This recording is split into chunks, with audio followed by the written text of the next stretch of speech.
I want to just add a few comments to the lectures that I presented in class this week. There were a few things I didn't quite get to, and so this is just a few minutes of additional material, additional commentary that I hope might be helpful to you on Joan Didion's The Year of Magical Thinking.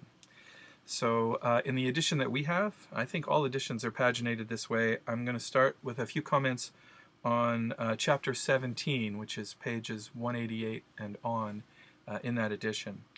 Didion begins by, I'll just read a little bit, kind of commenting, as she has been always, on the process of grieving. She says, "Grief turns out to be a place none of us know until we reach it.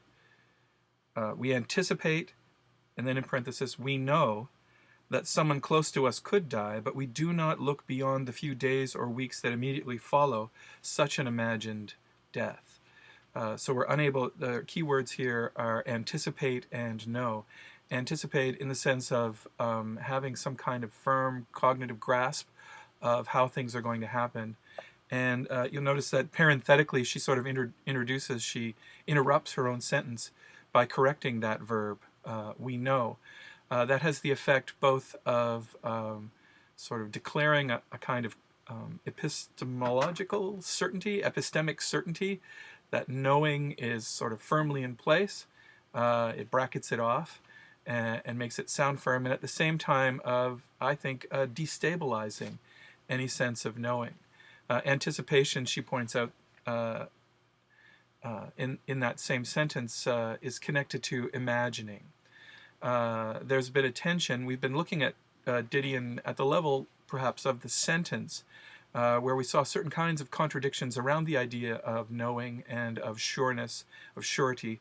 There's been a kind of a tension between narrative imagining, telling stories, as she says, in order to live, and the nature of that lived experience. So stories incline towards giving shape, giving meaning to life as it unfolds in time. But at the same time, there's always a kind of a shortfall in the fictive, the fictional aspects that are tied to that shaping of sentences, and in a larger sense, the shaping of stories. So Didion's constantly negotiating as she tries to write about death and grief, she's constantly negotiating between those two poles and seems unable to settle, unable to resolve her dilemma. Notice how the sentences unfold in this paragraph too, with a kind of anaphora, a kind of initial structural repetition. We anticipate, we know, she says. We misconstrue the nature of even those few days or weeks. This is the tension I was talking about, that the kind of repetition here that's sort of trying to solidify her impressions of that experience, because they're rather choric. You notice how she uses repetition throughout the book to create these choruses, to try and stabilize some sense of the experience in language through repetition. That repetition is marked here as misconstrual, as being off the mark, as being incomplete or wrong. We might expect, if the death is sudden, to feel shock. We do not expect, notice the antithesis there in that anaphora-like arrangement, that repetition where we have a positive counterpointed with a negative. We do not expect this shock to be obliterative, dislocating to both body and mind.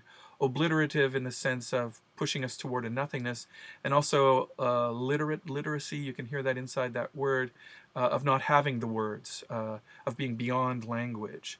And notice, and this is a key theme, I think, on this course, how she describes this experience of misconstrual that's inherent in the imagining of that experience as dislocating. There's a kind of spatial structure here. She does move across the country and describe that movement throughout the book, and there's a real interest in placing oneself in location as a kind of trope for stability and order and making meaning. A certain forward movement, she says, will prevail. The worst days will be the earliest days. So she's describing her own experience here, but notice again it has something to do with a kind of metaphorical understanding of space, of your head space, of kind of where you're at in relation to who you are. She talks a little bit about the funeral and anticipation again, and then she comes to a kind of, although she started this paragraph, this long paragraph, by intruding into her own sentence and asserting a kind of, what feels like a kind of firmness, a firm claim to knowledge, she begins using this kind of anaphora-like repetition to undo that misconstrual, or what she understands as that misconstrual. She says, we have no way of knowing that this will not be the issue. We have no way of knowing that the funeral itself will be anodyne, a kind of narcotic regression in which we are wrapped in the care of others and the gravity and meaning of the occasion. Nor, she says, can we know ahead of the fact, and another parenthesis, and here lies the heart of the difference between grief as we imagine it and grief as it is. The imagined and the real, counterpointed here. Nor can we know ahead of the fact, she says, the unending absence. We talked a bit in class about the nature of absence in here, those empty shoes, the bathrobe that mark her husband John's kind of ghostly quality, that he's present to her in the hollow spaces of his clothing and possessions. He's there and not there at the same time. So that's an unending absence, she says, that follows. The void, the very opposite of meaning. Here's another one of those lists that creates a kind of, what you might call it, this sounds a little off, but a kind of tirade, it's called, as one thing follows after another. It's not insistent or hugely demonstrative, so it might be better to think of that as a kind of accretion, a kind of adding. But I think tirade, in a way, is the proper name for what she's gesturing at here in her sentence as she piles one phrase on top of another, one clause on top of another. The very opposite, the void, the very opposite of meaning, the relentless succession of moments, this is enacting a kind of succession too, during which we will confront the experience of meaninglessness itself. And this might be one of the, I suppose, frustrations in reading this text, that it tends to promise, to anticipate what she calls in here healing, quoting someone else, a kind of, and remember Quintana is in a hospital, so there is this constant gesture at the remedial, at remedy and medical intervention and healing. Here, that healing is never quite delivered, and instead we go through recurrences of this process of dislocation and of misconstrual and of unknowing. She describes, quoting Delmore Schwartz a little further along, so this is late in the book. I was just on page 188. If we flip ahead, if you've got your book there, to page 198, she quotes a poem by the American poet Delmore Schwartz. Notice how she goes to books, she goes to quotation to try and establish meaning, to fix her sense of what's going on, and to comfort herself, really. The quotation, it's a couple of lines from Delmore Schwartz. She says, "Time is the school in which we learn. Time is the fire in which we burn." There's something about time, she says, that she repeats, that she takes into her own text here. So it becomes less a quotation and more something that she's saying herself, a kind of incorporated line. She just repeats the line from Schwartz, "Time is the school in which we learn." What are we learning to do here is perhaps what we could ask ourselves. Is the unfolding of time a way to come to terms with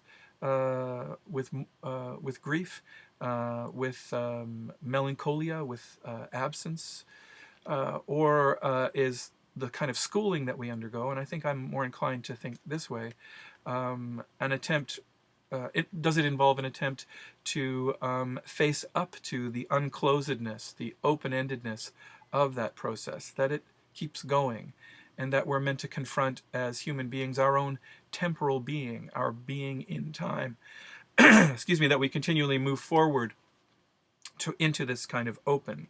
back on page 196, so I'm in the same section of the book here. I am a writer, says Didion. Imagining what someone would say or do comes to me as naturally as breathing. So it's tied to her sort of embodied life, to the somatic processes like breath and so on, that she undertakes almost as a matter of course, without thinking. But at the same time, that kind of imaginative act, that cognitive act that she's claiming comes natural to her, is also repeatedly undermined by its very open-endedness, by the fact that, for example, breathing keeps going forward in time, that the body moves forward in time, that life goes on, that this is an ordinary day, as she puts it. Just to skip back a little bit too, maybe to say something about this, on page 191, 190, 191, she's quoted another poet, T.S. Eliot, a famous line from The Wasteland, "These fragments I've shored against my ruins," she says, "were the words that came to mind. These fragments," she says, "mattered to me. I believed in them."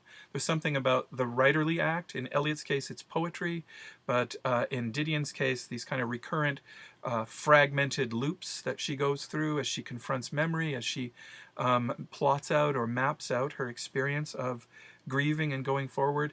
She wants it to be a kind of activity of shoring up. She wants her imaginative work to sort of buttress and fix somehow the open, fragmented uncertainty that she appears to be experiencing. She wants to derive meaning, even if it's just contingently, even if it's just an act of, as Eliot would say, shoring up these fragmented ruins, these bits and pieces that sort of remain to you as a survivor, as someone who lives on beyond the lifespan of your partner, of your family members.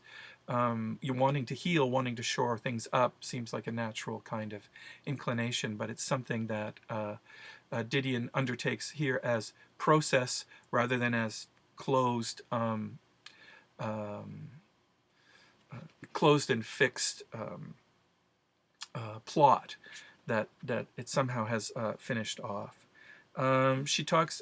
She's been accused of a kind of repeatedly, I guess, of a kind of self-interest. So I just want to finish my comments here with a gesture at her discussion of self-pity. And this comes, it's sort of suggested at the very beginning of the book, where she says, in those fragments that she's looking at on her computer that she's typed out, it's like a bit of an outline for the book to come.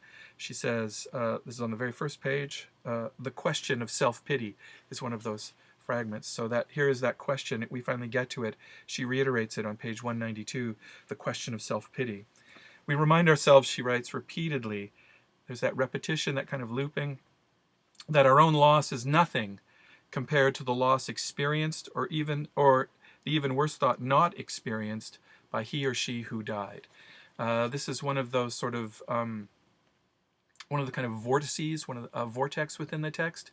She talks about kind of regressive memory, taking her back to the past as being a kind of vortex here, a sort of a looping or spinning, effect. Here, the attempt to understand what it was that her husband experienced at the moment of his death, or as she says more horrifyingly, did not experience, is what it is she wants to approach here. She wants to understand, she wants to be part of that. But she frames it as self-pity. Why didn't I see that? Why am I so selfish? She keeps turning back on that I, the narrative I, the subject who is speaking to us here, who's writing to us, really. I am a writer, she says. So the writing subject who wants to reconstruct, who wants to give meaning and shape to those events. That shaping activity tends to turn back on itself so that it becomes a little bit narcissistic, a reflection of the act of speaking or the act of writing itself, a turning back of that I onto itself.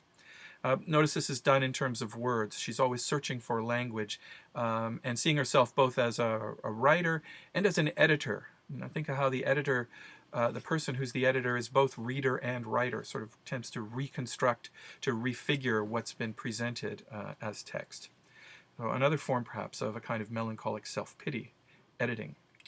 The very language we use when we think about self-pity betrays the deep abhorrence in which we hold it.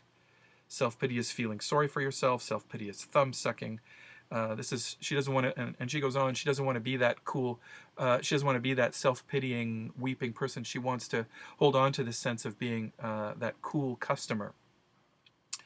It's indulgent, she says. Self-pity remains both the most common and the most universally reviled of our character defects. And I don't really want to end it there, but in a way, this is kind of an appropriate place to end. Is that notice how that this kind of description of self-pity, this inward turning of the grieving process that she wants to encounter, opens up a reflexive contradiction. That it's both yes and no. She vacillates back and forth between positive and negative, between the affirmative and a kind of disavowal, a letting go. In some ways, the book, I think in many ways, the book is an attempt to approach and to write out that vacillation, because that, for her, is the appropriate form of bearing witness to the process. The book is an act of witnessing. Think of the family in the car looking over and seeing the man die at that intersection. There is this sense of being a kind of observer, but also of being enmeshed in the event. And we move back and forth with that enmeshment in the text.